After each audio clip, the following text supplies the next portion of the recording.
Well, hey folks, it's Aaron Rock, and it's a beautiful morning in Windsor, Essex. It's Monday morning, it's Valentine's Day, but unfortunately it's not such a beautiful morning in our world.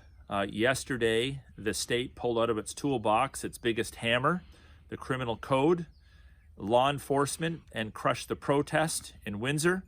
This was a peaceful protest. Law enforcement pushed the protesters down here on Church Road and down Tecumseh Road. And when I expressed my anger to law enforcement, they said, well, sir, it's just the law. Well, folks, this is the exact same argument that we've heard now for 2 years. The state has chosen to put in place various laws to govern our ability to work or not work, to govern what we put in our bodies, to govern our worship, to govern who we can visit and who we can't visit. And I've heard law enforcement say, well, you're going to get ticketed or fined if you violate these laws. I've also heard Christians appeal to Romans 13 and to try to argue that if the government puts laws in place, no matter what those laws are, we have to obey them. I even heard a Christian tell one of our pastors, even if Hitler tells us to do something, we have a responsibility because of Romans 13 to obey Hitler. Well, I'd like to bring some clarity to this. I'd like to speak to law enforcement officials, to Christians, to mayors, to the premier, and to the prime minister. There's two kinds of laws that govern human behavior. The highest laws are actually divine laws, natural law. Human beings have the inherent right to be able to raise their children, for example, without coercion or intrusion from the state, to educate their children. People have the right to be able to worship God freely. People have the right and, in fact, the responsibility to work 6 days and rest on the seventh. These are not laws that are given to us by legislative assemblies or that are given to us by police officers. These are inherent laws. These are the kind of laws that are reflected in the Canadian Charter, for example. And these are laws that cannot be violated by any authority. So in Romans 13, when the state is given authority over public justice to punish the evildoer and to reward the righteous, who is it that decides what evildoing is? Who is it that decides what righteousness is? It's not the state. It's not the legislative assembly. It's God.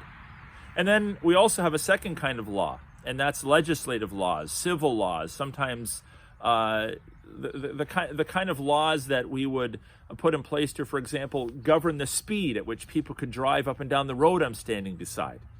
These are it is in the best interest of a society to have laws that govern, for example, how you drive on the highways, or what time of year you need to file your income tax return, or how taxes are collected. These are good laws. We're not saying they're bad laws. But if there's ever laws that a legislative assembly puts in place, or that police officers are called upon to enforce, that violate natural law, that violate God's law, we have a responsibility to disobey those laws. We have a moral obligation to disobey those laws. And if a police officer is called upon by the state to enforce any law, any legislative law, any civil law that violates God's law, they have a responsibility, a moral responsibility to say, no, I will not enforce that law.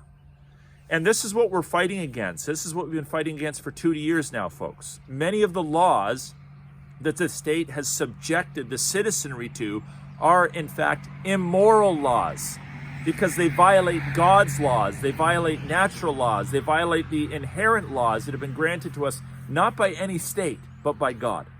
So I want to call upon law enforcement officials. If you are ever asked to enforce any human law that violates God's law, please say no. I refuse. I refuse to participate in the enforcement of laws that do not permit people to seek gainful employment, for example. I refuse to participate in the enforcement of laws that force people out of work. I refuse to participate in the enforcement of laws that hinder people's ability to travel. I refuse to participate in the enforcement of laws that hinder people's ability to worship, or that hinder people's ability to make their own bodily choices in terms of medical treatments. The problem is that many people see all these laws as sort of one and the same. We just have to obey the law, we're told. No. We must obey civil authorities, but only when the laws enacted by the civil state do not violate God's laws. We need to understand this as a nation. So let's speak the truth to power. Let's be respectful of power. Let's be appreciative of police services and mayors and premiers and prime ministers, but let's hold them accountable to make sure that when they're legislating or enforcing or ticketing or fining or arresting, that they're only arresting or fining or enforcing laws against people that are actually guilty of wrongdoing, not people that are standing up for the laws that God has intrinsically put upon them. So let's continue to pray for our nation. God bless Canada.